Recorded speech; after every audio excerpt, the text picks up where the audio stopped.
வானாதி வானங்களையும் பூமியையும் சமுத்திரங்களையும் சமுத்திரங்களில் உள்ளவர்கள் எல்லாவற்றையும் உண்டாக்கின சர்வ வல்லமையுள்ள ஜீவனுள்ள தேவனுக்கு மகிமை உண்டாவதாக.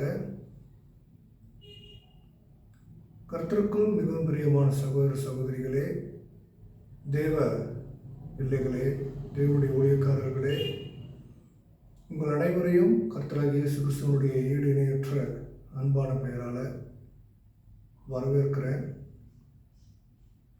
எல்லாரும் எப்படி இருக்கிறீங்க? நிச்சயமாய் கர்த்தருடைய கிருபையினால் நல்லா இருப்பீங்க அப்படின்னு நான் விசுவாசிக்கிறேன். நம்ம தி லிவிங் காஸ்பல் சீரிஸ் சேனலில் அநேக தலைப்புகளின் கீழே நம்ம தேவனுடைய செய்தியை கொடுத்துக்கிட்டு இருக்கிறோம். இன்றைக்கி கூட ஒரு வித்தியாசமான ஒரு தலைப்பில் நம்ம தேவனுடைய வார்த்தையை படிக்க போகிறோம், தேவனுடைய வார்த்தையை பார்க்க போகிறோம். நம்ம தி லிவிங் காட்ஸ் மெசேஜ் சேனலை எல்லோருமே தயவாய் லைக், ஷேர், கமெண்ட், சப்ஸ்கிரைப் செய்து கொள்ள வேண்டுமா நான் கேட்டுக்கொள்கிறேன். கர்த்தருடைய சமாதானம் உங்களோடு கூட இருப்பதாக. தேவச்சனமே, நம்ம தலைப்புக்குள்ளே போவதற்கு முன்பாக ஒரு சிறிய ஜெபத்தை நம்ம செய்து இந்த தேவனுடைய செய்திக்குள்ளே நம்ம போகலாம். கர்த்தர் தாமே உங்கள் அனைவரையும் சமாதானத்தினால் நிரப்புவாராக. ஜெபிக்கலாமா? கண்களை மூடி தலைகளை தாழ்த்தி நம்ம ஜெபிக்கலாம்.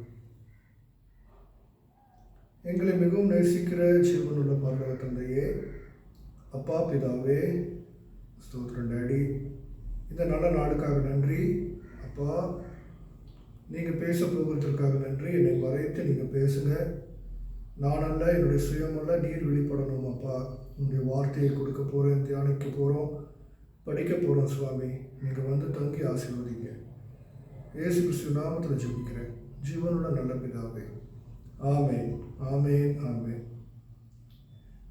எனக்கு மிகவும் பிரியமான சகோதர சகோதரிகளே, இன்னைக்கு நம்ம பயம் என்கிற தலைப்பின் கீழே தேவனுடைய வார்த்தையை நம்ம படிக்க போகிறோம். இந்த பயம்ங்கிறது ஒரு பொல்லாத ஒரு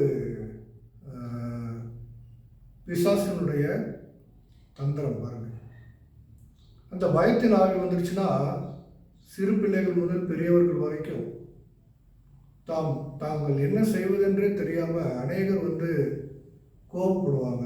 இந்த கோபத்தினால வாழ்க்கையில் பிரச்சனைகள், போராட்டங்கள், குடும்பத்தில் பிரச்சனைகள், எடுக்கிற முடிவுகள் தாறுமாறாய் போகும். கோபத்தில் எடுக்கிற முடிவுகள் அது சரியான முடிவாக இருக்காது.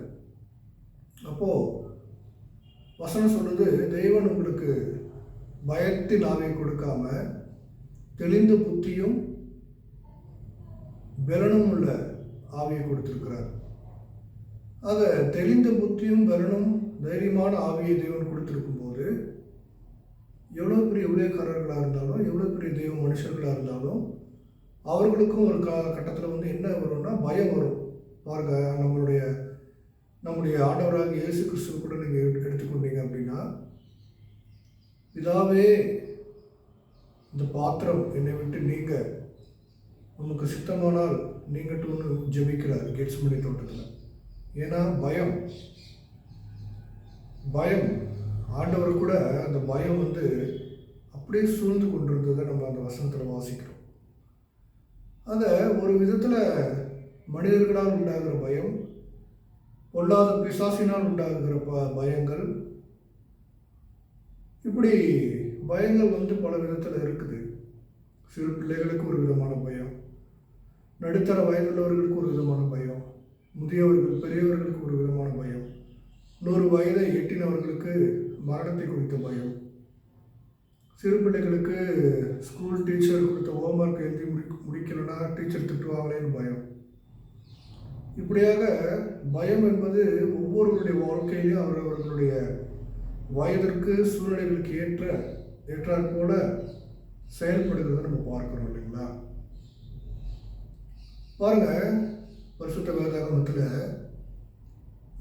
ஆண்டவரோடு கூட இருந்த சீஷர்களுக்கு கூட பயம் உண்டாச்சுன்னு நம்ம வாசிக்கிறோம். எதனால் பயம் உண்டாச்சு வாசிக்கலாமா? வாங்க வாசிப்போம். நம்மளுடைய தலைப்பின் ஆதார வசனமாக நிறைய வசனங்களை படிக்க போகிறோம், நிறைய வசனங்களை பார்க்க போகிறோம். பயத்தை குறித்து. நம்முடைய தலைப்பு பயம். அதில் இன்னைக்கு நம்முடைய ஆரம்பம் மத்தேயு 14வது அதிகாரத்தில் 26வது வசனத்தில் இருக்கிற வசனத்தை கொண்டு நம்ம என்ன பண்ண போகிறோம்? படிக்க போகிறோம், தியானிக்க போகிறோம். நான் படிக்கட்டுமா?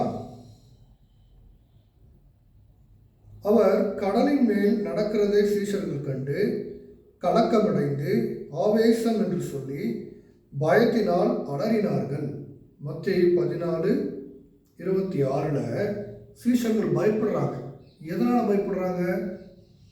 நல்ல இருட்டான ஒரு இரவு நேரம், அலைகள், கடல் கொந்தளிக்குது,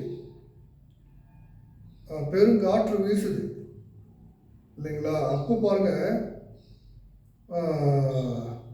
ஆண்டவர் கடல் மேலே நடந்துக்கிட்டு வர்றார். அதை பார்த்த உடனே சீஷர்களுக்கு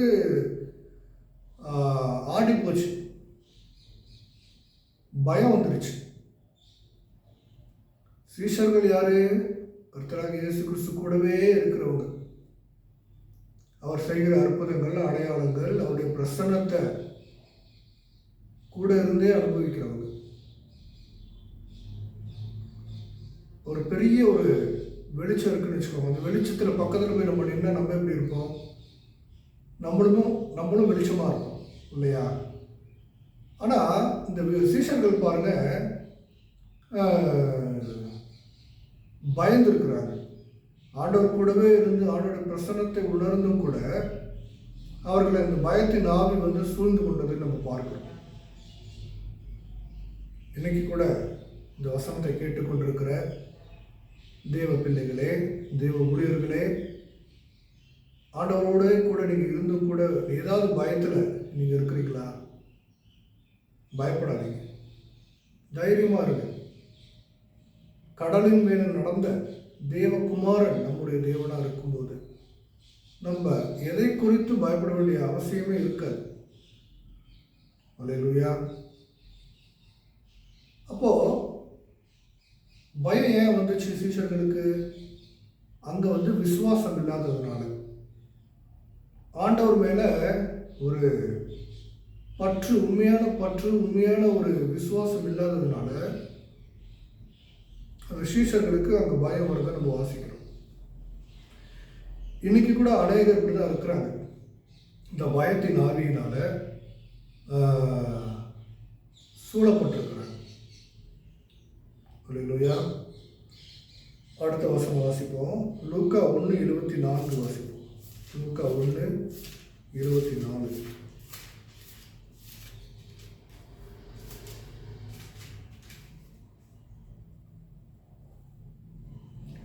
தமது ஜனத்தை சந்தித்து மீட்டுக்கொண்டு நம்முடைய சத்துருக்களின் நின்று நம்மை பகைக்கிற யாவருடைய கைகளில் நின்றும் நம்மை ரட்சிக்கும்படிக்கு தம்முடைய தாசனாகிய தாவீதின் வம்சத்திலே நமக்கு இரட்சணிய கொம்பை ஏற்படுத்தினார்.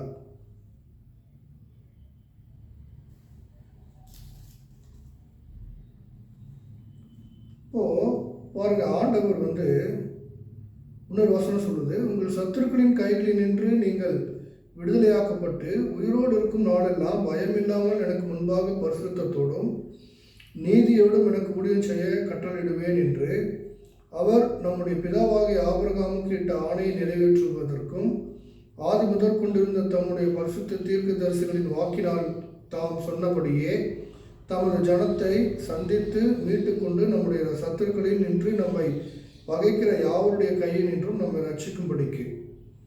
இங்கே லூக்கா 1:71 நம்ம வாசிக்கிறோம்.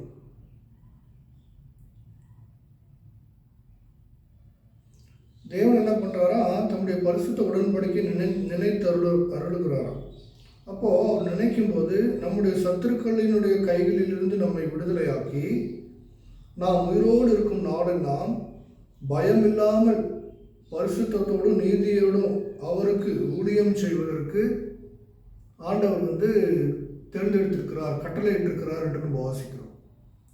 அல்லேலூயா. அப்போ ஆதி முதற் கொண்டிருந்த தம்முடைய பரிசுத்த தீர்க்கதரிசிகளின் வாக்கினால் தாமே சொன்னபடியே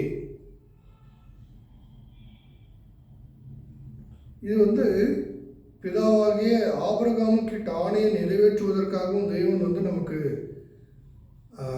தைரியமான ஆவியை கொடுத்திருக்கிறார், பரிசுத்த ஆவியை கொடுத்திருக்கிறார். ஆதி அப்போஸ்தலர் காலத்தில் பரிசுத்த ஆவியானவரை பெற்றுக்கொண்ட அப்போஸ்தலர்கள் பயம் இல்லாமல் தைரியமாய் சுவிசேஷத்தை பிரசங்கித்து பிசாசுகளை துரத்தி, பேய்களை துரத்தி, நோய்களை குணமாக்கி சாட்சியாக வாழ்ந்தார்கள் என்று நம்ம பார்க்கிறோம் இல்லையா? அப்போ பாருங்க, தேவன் நமக்கு தைரியமான ஆவியை கொடுத்திருக்கிறார். தேவஜனமே, பயப்படவே கூடாது, எதை குறித்தும் கலங்கவும் கூடாது. அல்லேலூயா. அடுத்த வசனம் லூக்கா 5:26 வாசிக்கும். லூக்கா 5:26.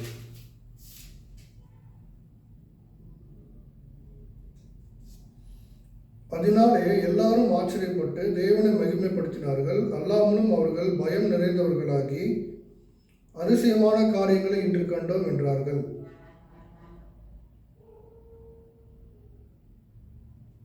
பாருங்க, இங்க ஆண்டவர் ஒரு மனுஷனை சந்திக்கிறார். உன் பாவங்கள் உனக்கு மன்னிக்கப்பட்டது என்று சொல்வதோ, எழுந்து நடவென்று சொல்வதோ இது எளிது. பூமியிலே பாவங்களை மன்னிக்க மனுஷகுமாரனுக்கு அதிகாரம் உண்டு என்பதை நீங்கள் அறிய வேண்டும் என்று சொல்லி திமிர்வாதக்காரனை நோக்கி, நீ எழுந்து உன் படுக்கையை எடுத்துக்கொண்டு உன் வீட்டுக்கு போ என்று உனக்கு சொல்லுகிறேன் என்றார். உடனே அவன் அவர்களுக்கு முன்பாக எழுந்து தன் படுக்கையை எடுத்துக்கொண்டு தேவனை மகிமைப்படுத்தி தன் வீட்டுக்கு போனான். அதனாலே எல்லாரும் ஆச்சரியப்பட்டு தேவனை மகிமைப்படுத்தினார்கள். அல்லாமலும் அவர்கள் பயம் நிறைந்தவர்களாகிய அதிசயமான காரியங்களை இன்று கண்டோம் என்றார்கள். ஒரு திமிர்வாதக்காரன் படுத்த படுக்கை கூட எடுக்காம அங்கேயே படுத்துட்டு இருக்கான். தேவனுடைய வார்த்தைகளை கேட்டும், தேவனுடைய வசனங்களையும் வாசித்தும், தேவனை பற்றி அறிந்தும் திமிர் பிடிச்சுக்கிட்டு அவன் ஒரே இடத்துல இருக்கிறத நம்ம வாசிக்கிறோம். அப்போ அவனை பார்த்து ஆண்டவர் சொல்றார், உன் படுக்கையை எடுத்துக்கொண்டு நட, உன் வீட்டுக்கு போன்றார்.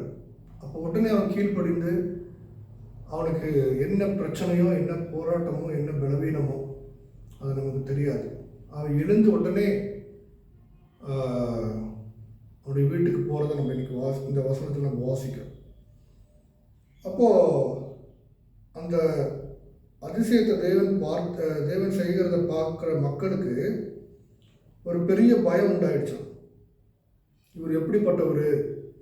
திமிர்வாதக்காரனா அவன் எப்படி இருப்பான்? நேச்சுரலாக யாருக்கும் அடக்காதவனா, கெட்ட வழியில் போய் ரவுடிசம் பண்ணிக்கிட்டு எல்லா தவறான காரியங்களையும் ஈடுபட்டுக்கிட்டு ஊர்லேயே ஒரு மாதிரி இருந்திருப்பான். அட்ராசிட்டி பண்ணிக்கிட்டு ரவுடிசம் பண்ணிகிட்டு இருந்திருப்பான். அவன் யார் பேச்சும் கேட்டிருக்க மாட்டான், யாருக்கும் கீழ்ப்படிந்திருக்க மாட்டான். ஆனால் ஆண்டவர் சொன்ன அந்த ஒரு வார்த்தைக்கு கீழ்ப்படிந்து உடனே அவன் பெட்டுப்படுக்கை எடுத்துக்கிட்டு நடந்து போயிட்டான். அப்போது இவன் யார் பேச்சும் கேட்க மாட்டானே, இவன் எவ்வளோ திமிர் பிடிச்சவனாச்சு, இவனை எப்படி ஆண்டவர் சொன்ன உடனே இவன் எந்திரிச்சு போகிறானே அப்படின்னு எல்லாருக்கும் ஆச்சரியம். அவன் பாருங்க, ஆண்டவருக்கு விரோதமாக எந்த வார்த்தையும் எதிர்த்து பேசலை பாருங்க. இதே வேற யாராவது சொல்லியிருந்தாங்கன்னா அந்த இடத்துல நடக்கிற காரியமே வேற. அப்போது அந்த திமிர்வாதக்காரன் எந்திரிச்சு அவருடைய ஆண்டவருடைய வார்த்தைக்கு கீழ்ப்படிந்து போகிறான். அதை பார்த்த உடனே எல்லாருக்கும் பயம் உண்டாயிடுச்சு. இன்னைக்கு கூட உண்மையான தெய்வ ஊழியர்கள் இயேசு கிறிஸ்துவின் நாமத்தினால செய்கிற அற்புதங்கள், அடையாளங்களை எல்லாம் பார்க்கும்போது அநேகருக்கு பயம் உண்டாகும். ஆமென். அப்போ அப்படியாப்பட்ட வல்லமையான ஊழியத்தை நம்ம செய்ய வேண்டும். தேவஜனமே, தேவனுக்காக வைராகியமா எழுந்து நிற்கணும். அல்லேலூயா. கர்த்தர் பெரியவர், ஒரு பெரியவர், அவருடைய கிருபை என்றும் உள்ளது. அடுத்த வசனம் வாசிக்கலாமா? லூக்கா 8:37 வாசிக்கும். லூக்கா 8:37.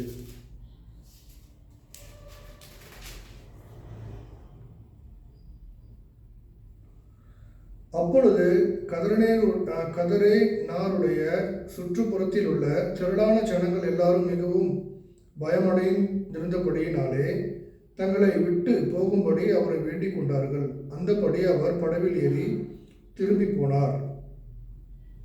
பிசாசுகள் பிடித்திருந்தவன் சுத்தமாக்கப்பட்டதை கண்டவர்களும் அதை அவர்களுக்கு அறிவித்தார்கள். பிசாசுகள் நீங்கின மனுஷன் அவரோட கூட இருக்கும்படி உத்தரவு கேட்டான். இங்க ஒரு பிசாசு பிடிச்ச மனுஷனை தேவகுமாரன் போய் சுகமாக்குறார். அவனுக்குள்ள அநேக பிசாசுகள் இருக்கு. லேகியோன் அப்படின்ட்டு எத்தனையோ 2000 பிசாசுகள் இருக்கிறதா சொல்றாங்க. அத்தனை பிசாசு, எத்தனை பிசாசு? 2000 பிசாசு. இன்னைக்கு தேவ ஊழியர்களால, அப்போஸ்தலர்களால முழுசா 2 பிசாசை துரத்த முடியல. அது ஆண்டவரை பார்த்து உன்னதமான தேவனுடைய குமாரனே அப்படின்னுது. அது இந்த இவனுக்கு பிடிச்சிருந்த பிசாசுங்களாம்.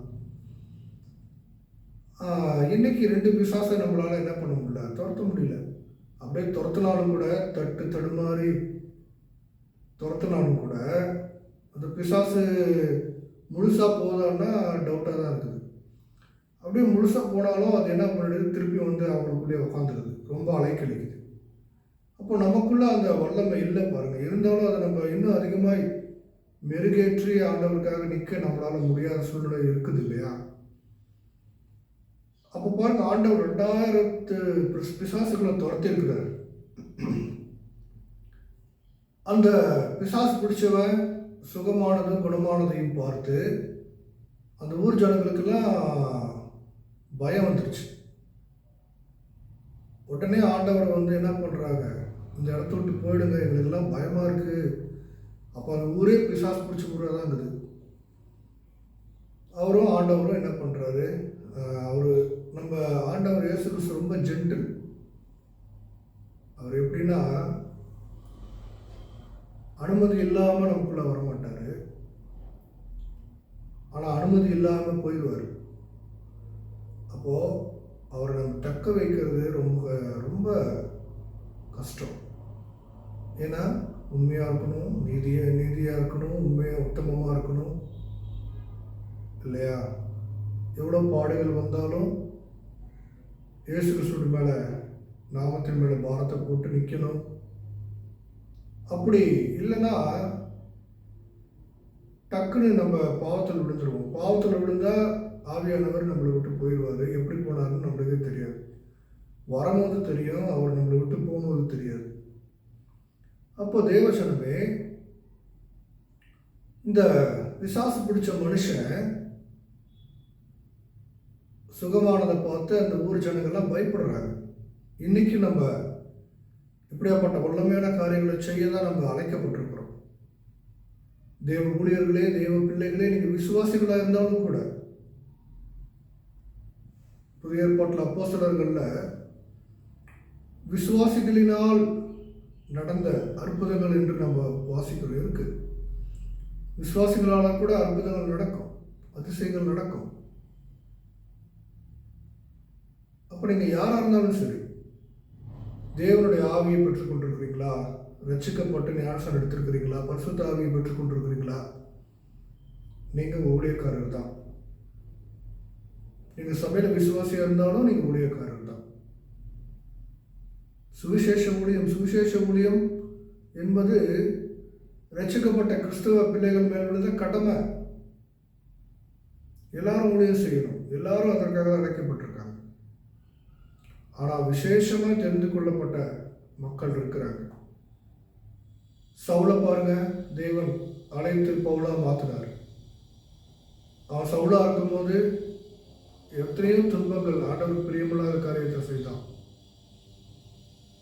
அவருக்கு தரிசனம் கொடுத்தார். 2 முறை தரிசனமானார் பவுலுக்கு தேவன். சாலமோனுக்கு 2 முறை தரிசனமானார்.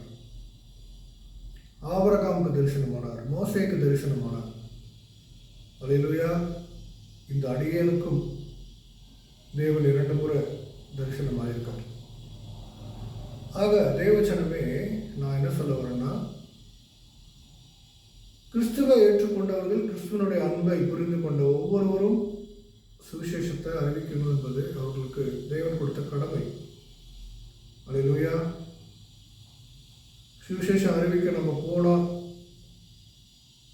ஊழியத்தை உண்மையாக உத்தமமாக செய்ய செய்ய செய்ய ஆண்டவர் என்ன பண்ணுவார், வரங்களை வரங்களினாலும் கனிகளினாலும் அற்புதங்களினாலும் அதிசயங்களினாலும் நம்மளை நிரப்புவார், சாட்சியாக வைப்பார். பிசாசுகள் நம்மை பார்த்து நடுங்கி ஓடுகிற அளவுக்கு நம்ம ஆண்டவருக்குள்ள நிற்கணும். அல்லேலூயா. இது கடைசி காலம், இனி காலம் செல்லாது. அல்லேலூயா. சரி, அப்போ பாருங்க, பயம் எதனால வருதுன்னா, சீஷர்களுக்கு எப்படியோ எதனால பயம் வந்தது?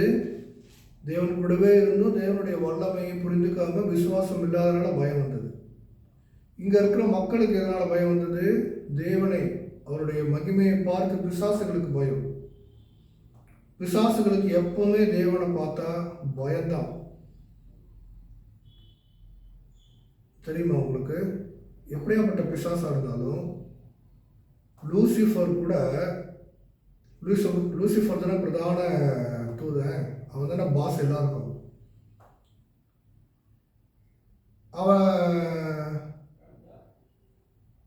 அவனுக்கு பயம் இல்லைன்னு நினைக்கிறீங்களா? பிதாவாகிய தேவனை பார்த்தா அவன் கல்லுரும். ஆனாலும் அவன் என்ன பண்ணுறான்? அவருடைய சமூகத்துக்கு முன்னாடி போய் நிற்கிறான், போகிறான், வரான். அது பிதாவாகிய தேவன் அவனுக்கு கொடுத்துருக்கிற ஒரு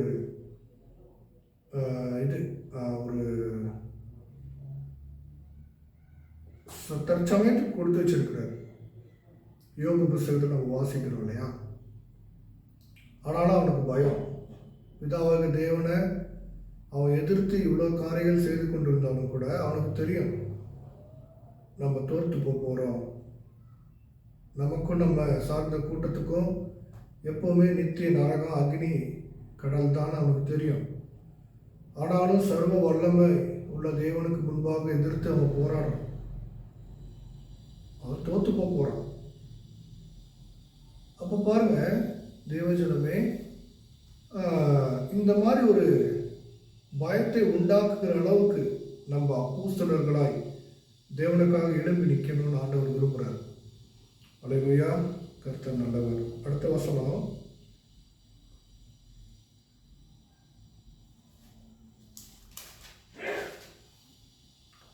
லூக்கா 12:5 வசனத்தை வாசிப்போம். 12வது அதிகாரம் வசனம் 5. நீங்கள் இன்னாருக்கு பயப்பட வேண்டும் என்று உங்களுக்கு காண்பிக்கிறேன். கொலை செய்த பின்பு நரகத்திலே தள்ள வல்லமையுள்ளவருக்கு பயப்படுங்கள், ஆம் அவருக்கே பயப்படுங்கள் என்று உங்களுக்கு சொல்லுகிறேன். அல்லேலூயா. பாவங்கள் செய்கிற மனுஷன் என்ன பண்ணுறான்? பாவங்களை செய்யும் போது தைரியமாக செய்கிறான். அது செய்து முடிச்ச பிறகு கூட பயம் இல்லாமல் இருக்கிறான். ஆனால் அவன் ஒரு நாள் வரும், அந்த நாளில் நியாய தீர்ப்பு நாளில் அவன் நிற்கணும் தேவனுக்கு முன்பாக. அப்போது பிதாவாகிய தேவனுடைய நியாய தீர்ப்பு நாளில் பாவியால் நிற்க முடியாது. ஆண்டவர் அதுதான் சொல்கிறார் இந்த இடத்துல. நீங்கள் இன்னாருக்கு பயப்பட வேண்டும் என்று உங்களுக்கு காண்பிக்கிறேன் பாருங்க. பாவம் செய்த பிறகு அந்த பாவத்திற்கு ஏற்ற தண்டனை நரகத்தில் தள்ளுவதற்கு பிதாவாகிய தேவனுக்கு அதிகாரம் இருக்கு. அந்த பிதாவாகிய தேவனுக்கு நீங்கள் பயப்படுங்கன்றார். அல்லேலூயா. இன்னைக்கு அநேக மக்கள் தாம் செய்கிறது என்ன பாவம்னே தெரியாமல் புரியாமல் பாவத்தில் இருக்கிறத நம்ம பார்க்கிறோம். அந்த பாவத்தினுடைய பின் விளைவுகள் என்ன? நம்ம ஆவி ஆத்மா சரீரத்திற்கு அதனால் வருகிற கேடுகள் என்ன? மறுஜன்ம வாழ்க்கை என்பது இருக்குதா? மறுஜன்ம வாழ்க்கையில் நம்ம எங்கே இருக்க போகிறோம், எப்படி இருக்க போகிறோம், அதெல்லாம் தெரியல பாருங்கள். அதனால தான் அவங்க பாவம் செய்கிறாங்க. அப்போ அது தெரிஞ்சும் பாவம் செய்கிறவங்களுக்கு ஆண்டவர் சொல்கிறார், நீங்கள் யாருக்கு பயப்படணும்னு நான் சொல்கிறேன், நான் காட்டுறேன், பிதாவுக்கு பயப்படுங்கன்றார். அல்லேலூயா. பிதாவாகிய தேவன் சர்வ வல்லமை உள்ளவர். அவர் நெருப்பு, அவர் அக்கினி, பட்சிக்கிற அக்கினி. இயேசு கிறிஸ்துவனுடைய கிருபையினால நம்ம நிற்கிறோம். அவர் பரிந்து பேசிக்கொண்டே இருக்கிறார் பிதாவாகிய தேவன் கிட்ட. இன்னைக்கு தெரிஞ்சிருவான், நாளைக்கு தெரிஞ்சிருவான். பொறுமையா இருக்கப்பா, பொறுமையா இருக்கப்பா. நல்ல கனி கொடாத மரமெல்லாம் வெட்டுண்டு அக்னியிலே போடப்படும். கனிய தேவன் விரும்புகிறார், வாஞ்சிக்கிறார். தேவ ஜனமே, தேவ பிள்ளைகளை இந்த செய்தியை கேட்டுக்கொண்டிருக்கிற யாராக இருந்தாலும் நீங்கள் எப்படியாப்பட்ட பாவத்தை செய்திருந்தாலும் தேவன் மன்னிக்க உள்ளவராக இருக்கிறார். இன்னைக்கு அவருக்கு உங்கள் இருதயத்தை கொடுப்பீங்களா? உங்கள் இருதயத்தை அவருக்கு கொடுங்க. அவர் பாதுகாப்பார். உங்கள் ஆவியாத்மா சரீரத்தை பாதுகாப்பார். அல்லேலூயா. கர்த்தர் பெரியவர். அடுத்த வசனம் வாசிப்போம். லூக்கா 21:6.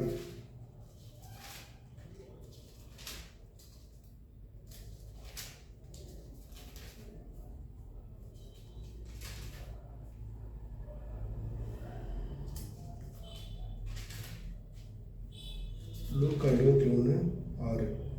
அவர், நீங்கள் பார்க்கிற இவைகளில் ஒரு கல் மற்றொரு கல்லின் மேல் இராதபடிக்கு எல்லாம் இடிக்கப்படும் நாட்கள் வரும் என்றார்.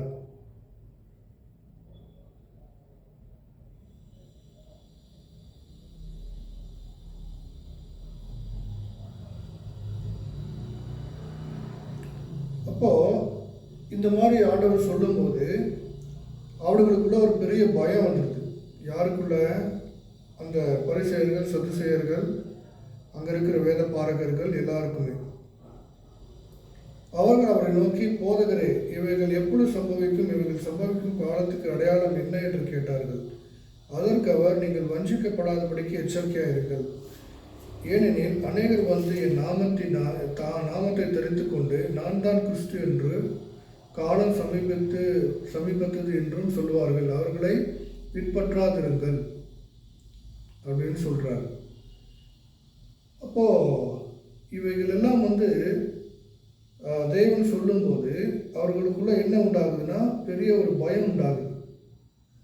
அல்லேலூயா. இன்னைக்கு கூட நம்ம கடைசி காலத்தில் இருக்கிறத நம்ம வேதத்தில் வாசிக்கிறோம். தெய்வ ஜனமே, கடைசி காலத்தை நமக்குள்ளேயும் ஆண்டவர் ஒரு சில பயங்களை வைத்திருக்கிறார். அது எது போன்ற எதனால பயம் அப்படின்னு கேட்டால், உலக பேரழிவுகள், பூமி எதிர்ச்சிகள், கொள்ளை நோய்கள், இந்த செய்திகள் எல்லாம் நம்ம கேட்கும்போது நமக்குள்ள ஒரு பயம் வருது இல்லையா? இந்த காரியத்தை தான் தேவன் அன்னைக்கே எழுதி வச்சிருக்கிறார். இந்த அதிகாரத்தை தொடர்ந்து வாசிச்சிங்கன்னா ஆண்டவர் எல்லாத்தையும் ஒவ்வொன்றா சொல்லிகிட்டே வருவார். அப்போ இந்த செய்திகள் எல்லாம் கேட்கும்போது இருதயத்துக்கு ஒரு பயம் உண்டாகுது. காலம் சமீபித்தது என்று சொல்லுவார்கள், அவர்களை பின்பற்றாதிருங்கள். பாருங்க, தேவன் கடைசி காலத்தில் நடக்க இருக்கிற எல்லாவற்றையும் சொல்லிட்டார். எதுவுமே அவர் மறைக்கலை. அப்போ இந்த காரியங்கள் எல்லாம் நம்ம பார்க்கும்போது, படிக்கும்போது நமக்கு பயம் வரக்கூடாது. தைரியம் தான் நம்ம இருதயத்தில் இருக்கணுமே தவிர பயம் இருக்கக்கூடாது. எதனால் அப்படின்னா, இன்னைக்கு மறிச்சாலும் கர்த்தருடைய சன்னிதானத்தில் நம்ம இருக்க போகிறோம், பிரசன்னத்தில் இருக்க போகிறோம். அந்த தைரியம் இருக்கணும். அல்லேலூயா. அப்போ அந்த இடத்துல பாருங்கள், அந்த தேவாலயம் இடித்து தரமட்டம் ஆக்கப்படும் சொல்லும்போது கேட்கிறவங்களுக்கு எவ்வளோ பயம் உண்டாயிருக்கும். இவர் இவ்வளோ தைரியமாக பேசுகிறாரே. இதுதான் மெயின் ரீசன் என்னென்னா, அந்த பரிசேயர்களும் சதுசேயர்களும் இவர் மேலே, ஆண்டவர் மேலே குற்றம் சாட்டி சிலுவையில் அறைய சொன்னது. அவனுங்களுக்கு ஒரு பக்கம் பயம், ஆண்டவரை பார்த்து இவர் இவ்வளோ வல்லமையாக பேசுகிறாரு, யாருக்கும் பயப்பட மாட்டேன்றாரு, தைரியமாக பேசுகிறாரு அப்படின்னு அவனுங்களுக்கெல்லாம் கண்டுருச்சு. அவ்வளோ பயத்தில் இருந்தானுங்க. அல்லேலூயா. இயேசு கிறிஸ்து யாருடைய முகத்தையும் பார்க்க மாட்டார். பாருங்க, உள்ளது என்றும் இல்லது இல்லதென்றும் சொல்லிட்டு தேவனுடைய சித்தத்தை நிறைவேற்றிட்டு போயிட்டே இருப்பார். அவருக்கு காசு, பணமோ, பேரோ, புகழோ, சொத்து, சுகமோ, ஆஸ்தியோ, அந்தஸ்தோ எதுவுமே தேவை கிடையாது. எல்லாத்தையும் உண்டாக்குனவரே அவருக்கு அது தேவைப்படுமா?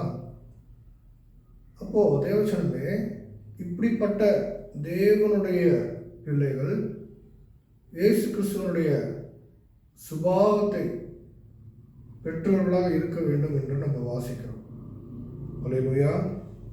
அடுத்த வசனம் வாசிக்கலாம்.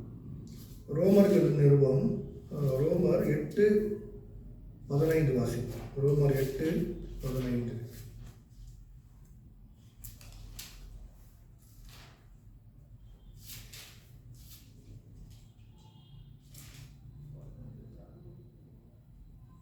அந்தபடி திரும்பவும் பயப்படுகிறதற்கு நீங்கள் அடிமைத்தனத்தின் ஆவியை பெறாமல் அப்பா பிதாவே என்று கூப்பிட பண்ணுகிற புத்திர சுவிகாரத்தின் ஆவியை பெற்றீர்கள். நாம் தேவனுடைய பிள்ளைகளாக இருக்கிறோம் என்று ஆவியானவர் தாமே நம்முடைய ஆவியுடனே கூட சாட்சி கொடுக்கிறார். அப்போ பிதாவாக தேவன் நமக்கு என்ன மாதிரி ஆவியை கொடுத்திருக்கிறாரு? புத்திர சுவிகாரத்தின் ஆவியை கொடுத்திருக்கிறார்.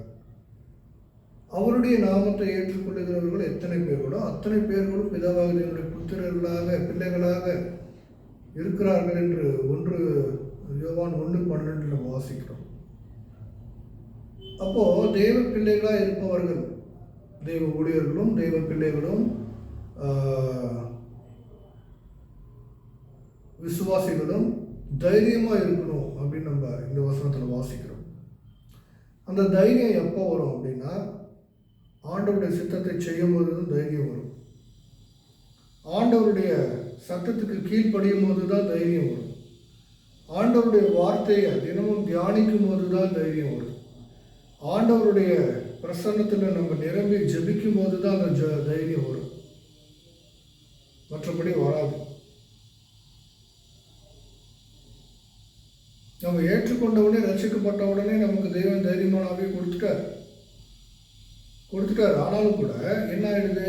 நம்ம இந்த காரியங்களெல்லாம் செய்யறதில்லை, ஜெபிக்கிறது இல்லை, துதிக்கிறது இல்லை, ஆராதிக்கிறது இல்லை, தேவனுடைய வார்த்தையை தியானிக்கிறது இல்லை, வேதத்தை வாசிக்கிறது இல்லை. அப்போ இப்படிலாம் இருக்கும்போது என்ன ஆகும்னா, அந்த தைரியத்தின் ஆவி கொஞ்ச நாள்பட குறைந்து போயிடும். அப்படி இருக்கக்கூடாது பாருங்க. அப்போது தேவன் நமக்கு எப்படி கொடுத்துருக்கிறார்? என்ன விதமான ஆவியை கொடுத்துருக்கிறாரு? அடிமைத்தனத்தின் ஆவி அல்ல, அப்பா பிதாவை என்று கூப்பிட பண்ணுகிற புத்திர சுவிகாரத்தின் ஆவியை தேவன் கொடுத்திருக்கிறார். அல்லேலூயா. அடுத்த வசனம் ரோமர் எழுதின நிருபம் 11:20 வாசிக்கலாம். ரோமர் 11:20. நல்லது, அவிசுவாசத்தினாலே அவைகள் முறித்து போடப்பட்டன, நீ விசுவாசத்தினாலே நிற்கிறாய், மேட்டிமை சிந்தையா இராமல் பயந்திரு. பாருங்க, இந்த இடத்துல பவுல் சொல்றார், விசுவாசத்தினால் நிற்கிறவங்க எப்படி நிற்கணும்னா,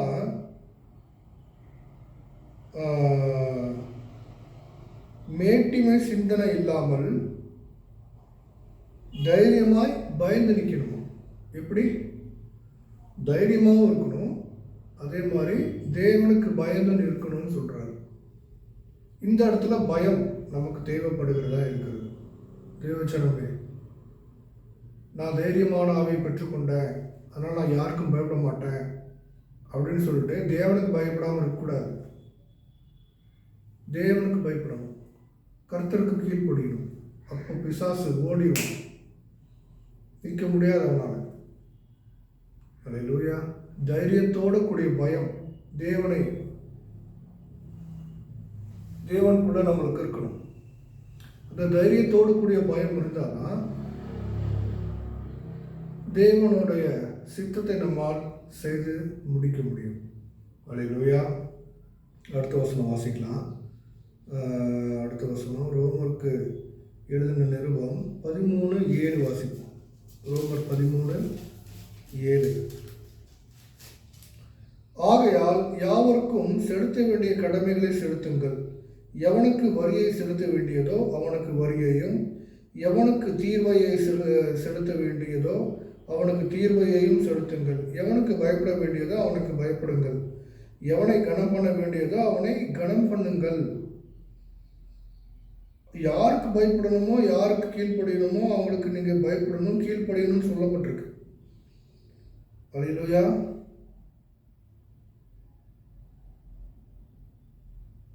அதுக்காக யாருக்குமே நான் பயப்பட மாட்டேன், யார் என்னை எதுவும் செய்ய முடியாதுன்னு இருக்கக்கூடாது. பயப்பட வேண்டியவர்களுக்கு பயப்படணும், கீழ்ப்படிய வேண்டியவர்களுக்கு கீழ்ப்படியணும், கனப்படுத்த வேண்டியவர்களை கனப்படுத்தணும். அல்லேலூயா. கர்த்தர் நல்லவர், பெரிய காரியங்களை செய்வாராக. அடுத்த வசனம் வாசிப்போம். ரோமர் முடிச்சிச்சு. ரோமர் வாசித்து முடிச்சிட்டோம். அடுத்து 1 கொரிந்தியர் 2:3 வாசிப்போம். 1 கொரிந்தியர் 2:3. அல்லாமலும் நான் பலவீனத்தோடும் பயத்தோடும் மிகுந்த நடுக்கத்தோடும் உங்களிடத்தில் இருந்தேன். உங்கள் விசுவாசம் மனுஷருடைய ஞானத்தினால் அல்ல, தேவனுடைய பலத்தினால் இருக்கும்படிக்கு. பாருங்க, இந்த கொரிந்து பட்டணத்து மக்கள்கிட்ட பவுல் எப்படி நிற்கிறாராம்? பலவீனத்தோடு பயத்தோடு மிகுந்த நடுக்கத்தோடு அவர்கள் மத்தியில் ஊழியர் செய்திருக்கிறார்.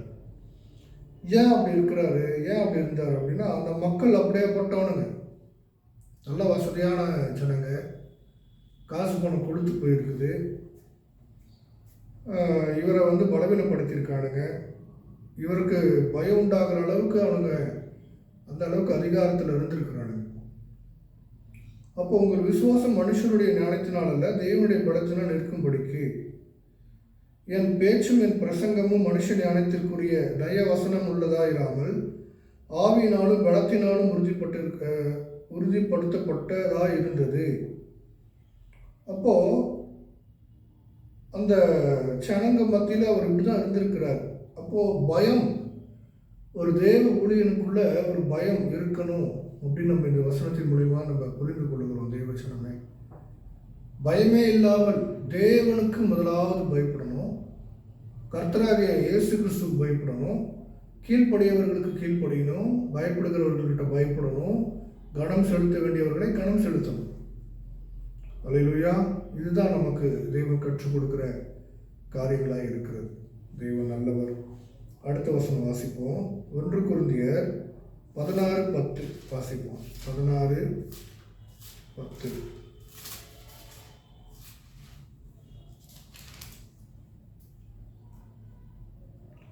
தீமோத்தேயு உங்களிடத்திற்கு வந்தானே ஆகில் அவன் உங்களிடத்தில் பயமில்லாமல் இருக்க பாருங்கள். என்னை போல அவனும் கர்த்தருடைய கிரியையை நடப்பிக்கிறானே. ஆனபடியினால் ஒருவனும் அவனை அற்பமாய் எண்ணாதிருப்பானாக. சகோதரரோடே கூட அவன் வருகிறதற்கு நான் காத்திருக்கிறபடியால் என்னிடத்தில் வரும்படிக்கு அவனை சமாதானத்தோடே வழி விட்டு அனுப்புங்கள். இப்போ இந்த இடத்துல பாருங்க, பரிசுத்த பவுல் அவருடைய உடன் ஊழியக்காரனாகிய தீமோத்தேயுவை அனுப்புறார். அப்போ அனுப்பும்போது அவனுக்கு எந்த பயத்தையும் உண்டாக்காதபடிக்கு நீங்கள் நடந்து கொள்ளுங்கன்றார், ஒரு அறிவுரை சொல்கிறார். ஆமென். இன்னைக்கு சபைகளுக்குள்ள விசுவாசிகள் மத்தியில் ஊழியம் செய்ய புதுசாக வருகிற ஊழியக்காரர்களுக்கு அந்த விசுவாசிகள் என்ன பண்ணணும்னா, ஒரு கம்ஃபர்ட், ஒரு சுதந்திரத்தை அவர்களுக்கு ஏற்படுத்தி கொடுக்கணும். அந்த விசுவாசிகளை பார்த்து அந்த புதுதாக வந்திருக்கிற அந்த வாலிப ஊழியக்காரன் நடுங்கிடக்கூடாது, பயந்துடக்கூடாது. அதே மாதிரி சபை போதகர்களும் கூட தனக்கு கீழே இருக்கிற வளர்ந்து வருகிற ஊழியக்காரர்களை பயத்தின் ஆவியோடு வைக்கக்கூடாது. சுதந்திரத்தை கொடுக்கணும். சுதந்திரத்தை கொடுத்து சுதந்திரமாக நீ போய் ஊழியம் செய்ய அப்படின்னு சொல்லணும். எந்த ஒரு எதிர்பார்ப்பும் இருக்கக்கூடாது. அந்த உடன் ஊழியக்காரர்களை பயன்படுத்தி இவங்க சர்ச்சு கட்டுறதுக்கும் தசம பாகம் காணிக்க பணம் துட்டு கணக்கு பண்ணுறதுக்கு அவங்கள பயன்படுத்தக்கூடாது. இன்றைக்கி அப்படிதான் நிறைய பேர் பயன்படுத்திகிட்டு இருக்காங்க. ஆனால் அதுக்கெல்லாம் ஆண்டவர் ஒரு நாள் இல்லை ஒரு நாள் கேள்வி கேட்பார், பதில் சொல்லி ஆகணும். ஒருவனும் தப்ப முடியாது.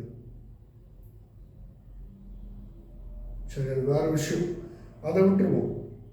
அப்போது ஒரு ஊருக்கு, ஒரு இடத்துக்கு, ஒரு சபைக்கு புதுசாக ஒரு ஊழியக்காரர் வராருன்னா அந்த சபை மக்கள் எப்படியாப்பட்டவர்களாக இருக்கணும்? அந்த ஊழியக்காரர்களை கனப்படுத்துகிற மக்களாய் இருக்க வேண்டும் என்று நம்ம இங்கே வாசிக்கிறோம். அடுத்த வசனம் வாசிக்கலாம். 2 கொரிந்தியர்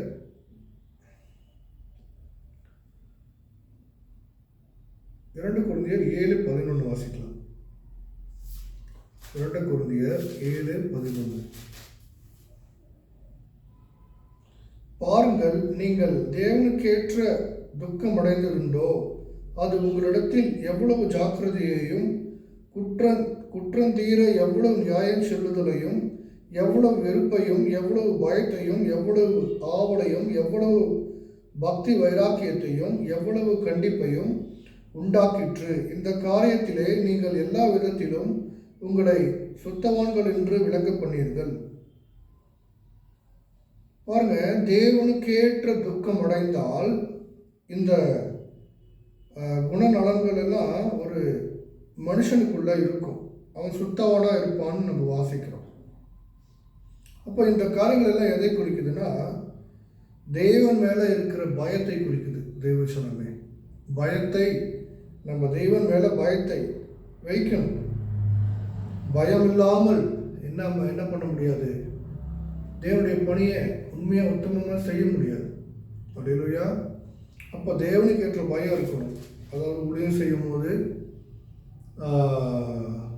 ஆண்டவருடைய பேரை சொல்லி தூசித்து சுயநலத்துக்காக பணத்தை சம்பாதிக்க ஊழியம் செய்யக்கூடாது. அப்படி செய்தால் அதற்கெல்லாம் ஒரு நாள் இல்லை ஒரு நாள் கடவுள் ஆண்டவர் வந்து நியாய தீர்ப்பப்போ விசாரிப்பார், கேள்வி கேட்பார். அக்கிரம செய்கைக்காரனே என்னை விட்டு அகன்றுப்போ, நீ யாருன்னே தெரியாதுன்றவார். அப்போ அந்த சூழ்நிலை கூட நம்ம தள்ளப்படக்கூடாது. அல்லேலூயா. அதற்கு தான் நமக்கு என்ன தேவை? பயம் தேவை. அல்லேலூயா.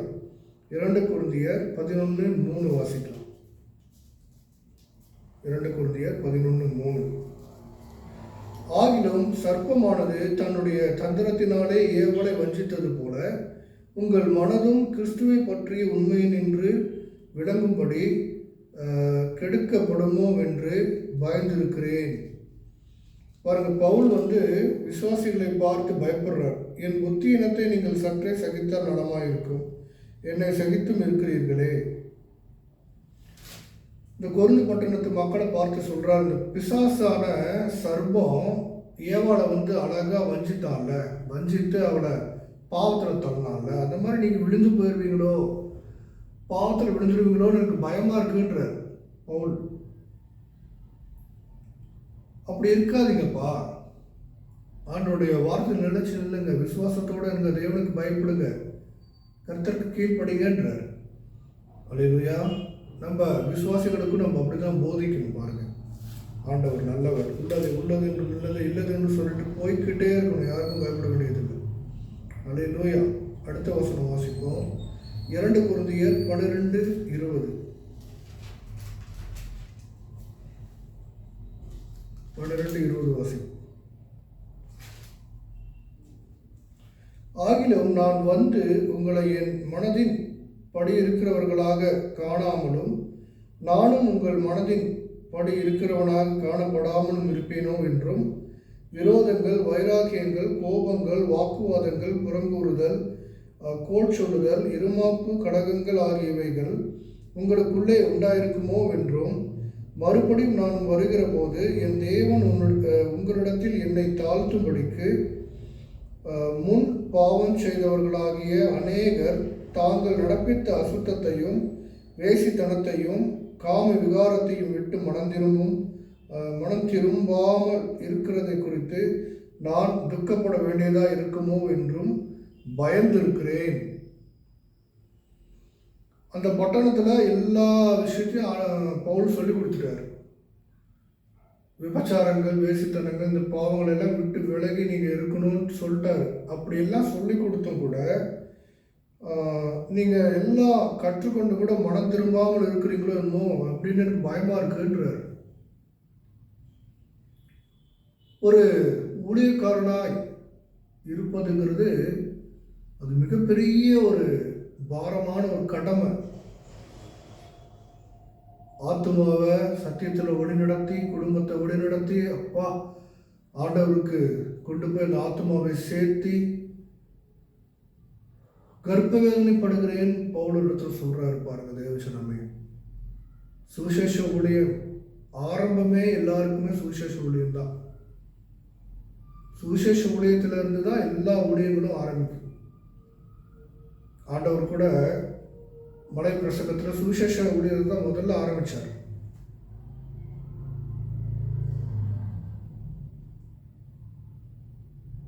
முதலாவது தேவனுடைய ராஜ்யத்தையும் அவருடைய நீதியையும் தேடுங்கள், அப்பொழுது இவர்களெல்லாம் உங்களுக்கு கூட கொடுக்கப்படும். இல்லையா? அப்போ ஒரு சுவிசேஷகனாய் ஒரு ஊழியத்தை ஆரம்பித்து மேய்ப்பனாகி தீர்க்கதரிசியாகி 5 வகையான ஊழியங்களையும் படிப்படியாக அவருடைய காலகட்டத்தில் தேவன் நிறைவேற்றுவார். அத்தனை ஊழியங்களையும் செய்து அத்தனை ஆத்துமாக்களுக்காகவும் ஜெபித்து அவர்களை சத்தியத்திற்குள்ள வழி நடத்தி பரலோக ராஜ்யத்தில் கொண்டு போய் சேர்த்துறதுங்கிறது கர்ப்ப வேதனைக்கு சமமான ஒரு வழி உணர்வு. அது ரொம்ப கடினம். அந்த மனது உருக்கம் தேவனுடைய பலன் இல்லாமல் ஒருவனாலும் ஊழியம் செய்ய முடியாது. ஆரோனை போல மோசையை போல அழைக்கப்படாவிட்டால் இந்த கனமான ஊழியத்திற்கு பாத்திரவான் யார்? ஒருத்தரும் நிற்க முடியாது. அல்லேலூயா. ஆகவே கர்த்தருக்கு மிகவும் பிரியமான தேவ ஊழியர்களே, உங்களுக்கெல்லாம் கர்த்தர் எவ்வளோ ஒரு பெரிய பாக்கியத்தை கொடுத்துருக்குறாங்க. உண்மையாய் உத்தமமாய் ஓடணும். எவ்வளோ இழப்புகள், எவ்வளோ வியாதிகள் வந்தாலும், எவ்வளோ சோர்வுகள் வந்தாலும், எவ்வளோ இழப்புகள் வந்தாலும், எவ்வளோ தேவைகள் இருந்தாலும் நம்ம ஆண்டவருக்காக நிற்கணும். அல்லேலூயா. அதுதான் ஆண்டவர் எதிர்பார்க்குறார். எல்லாமே கிடைக்கும். ஒரு எலியாவை விட, ஒரு மோசேயை விட எந்த ஊழியக்காரனாவது கஷ்டப்பட்டிருப்பாங்களா? பவுலை விட யாராவது கஷ்டப்பட்டிருக்காங்களா? அன்னைக்கு பவுல் மழையிலையும் வெயிலையும் நிர்வாணத்திலையும் பசியிலையும் நாச மோசத்திலையும் அடியிலையும் உதையிலையும் ஊழியம் செஞ்சாப்புல. இன்னைக்கு அதெல்லாம் நமக்கு ஒரு நல்ல ஒரு ஆசீர்வாதமான வாழ்க்கையை தேவன் கொடுத்து ஊழியத்தில் வச்சிருக்கிறார். கஷ்டங்கள் இருக்கும், துன்பங்கள் இருக்கும், பாடுகள், வேதனைகள், பலவீனங்கள் எல்லாமே வரும். ஆனாலும் பவுலை போல யாரும் என்ன பண்ணுறதில்ல, ஓடி கஷ்டப்படுறதில்லை. அந்த அளவுக்கு தேவன் வைக்கல. தேவன் பார்த்துக்கிறார். Is the provider. El Roi, Jehovah Jireh, Jehovah Shalom, அவர் சமாதானத்தின் தேவன். எல்லாவற்றையும் நமக்கு கொடுக்குற தேவனாக இருக்கிற போது நம்ம செய்ய வேண்டியதெல்லாம் ஒன்றே ஒன்று, அவருடைய பலத்தை கரத்திற்குள்ள அடங்கி இருந்து ஜெப நேரத்தை கூட்டணும். ஜெப நேரத்தை வாழ்க்கையில் கூட்டுங்க, எல்லாமே நம்மை தேடி வரும். அல்லேலூயா. கர்த்தர் நல்லவர். அடுத்த வசனம், கடைசியாக ஒரு வசனத்தை வாசித்து நான் இந்த முதலாவது பகுதியை நிறைவு செய்கிறேன். கர்த்தர் நல்லவர்.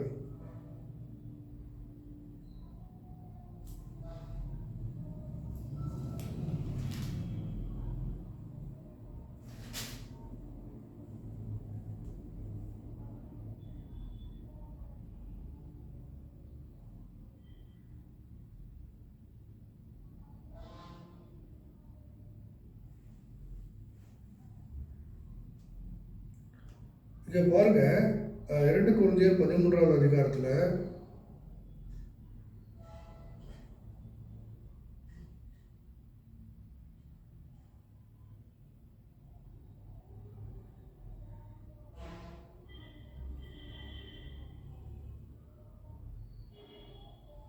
ஏனெனில் அவர் பலவீனத்தால் சிலுவையில் அறையப்பட்டிருந்தும் தேவனுடைய வல்லமையினால் பிழைத்திருக்கிறார். அப்படி நாங்களும் அவருக்குள் பலவீனராய் இருந்தும் உங்களிடமாய் விளங்கிய தேவனுடைய வல்லமையினால் அவருடனே கூட பிழைத்திருப்போம். நீங்கள் விசுவாசம் உள்ளவர்களோ என்று உங்களை நீங்களே சோதித்து அறியுங்கள். உங்களை நீங்களே பரிசித்து பாருங்கள். இயேசு கிறிஸ்து உங்களுக்குள் இருக்கிறார் என்று உங்களை நீங்களே அறியீர்களா? நீங்கள் பரீட்சைக்கு நில்லாதவர்களாக இருந்தால் அறியீர்கள். அப்போது பரீட்சைக்கு நிற்கணும். நம்மளுடைய விசுவாசம் கிரியை இல்லைன்னா அது செத்ததாக இருக்கிறதுன்ற நம்ம யோசிக்கிறோம். அப்போது அந்த விசுவாசம் கிரியை செய்யணும்னா பிசாசினுடைய போராட்டம் வரும்போது, ஒரு தேவை வரும்போது, ஒரு கஷ்டம், ஒரு வேதனை, ஒரு நஷ்டம், ஒரு பலவீனம் வரும்போது நம்ம அந்த இடத்துல எப்படி நிற்கிறோம்? பயந்துடுறோமா? தைரியமாக நிற்கிறோமா? தைரியமாக நின்று தேவனுடைய நாமத்தை மகிமைப்படுத்தினாதான் விசுவாசம் செத்ததாக இல்லாமல் ஜீவனுள்ளதாக இருக்கும். தேவச்சனமே.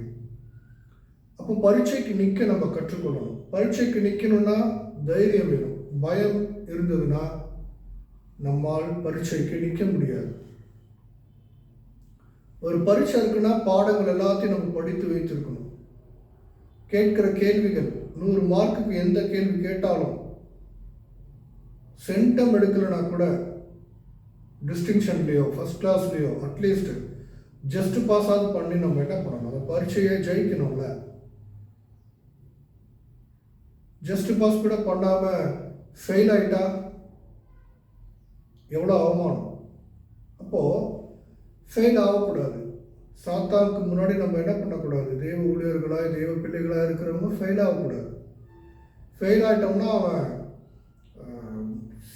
சிரிப்பான், நகைப்பான், நம்மளை பார்த்து கேலி பண்ணுவான். அப்போது தேவனுக்கு முன்பாக நம்ம தைரியமாய் இருக்கும்போது பாடங்கள், தேவனுடைய வார்த்தைகளை நம்ம பாடங்களாய் நம்ம வாழ்க்கையில் கற்றுக்கொண்டிருக்கிற நம்ம பரீட்சைக்கு நின்று அந்த பரீட்சையில் சென்டம் வாங்க பிரயாசிக்கணும். பவுலை போல, அப்போஸ்தலர்களை போல. அல்லேலூயா. தேவன் நல்லவர். கர்த்தர் தாமே உங்கள் அனைவரையும் ஆசீர்வதிப்பாராக. இந்த தலைப்பு, இந்த முதலாவது பகுதி இதோடு முடிகிறது. அடுத்த பகுதியில் மீண்டும் மீதி இருக்கிற வசனங்களை நம்ம தியானிக்கலாம், வாசிக்கலாம். தேவன் தாமே உங்கள் அனைவரையும் சமாதானத்தினால் நிரப்புவாராக. கர்த்தருடைய சமாதானம் உங்கள் அனைவரும் கூட இருப்பதாக. தொடர்ந்து தி லிவிங் காட்ஸ் மினிஸ்ட்ரீஸ் சேனலை சப்போர்ட் பண்ணுங்கள், ஆதரிங்க, ஷேர் பண்ணுங்கள், லைக் பண்ணுங்கள், சப்ஸ்கிரைப் செய்து கொள்ளுங்கள். கர்த்தர் உங்கள் வாழ்க்கையில் பெரிய காரியங்களை செய்வார்.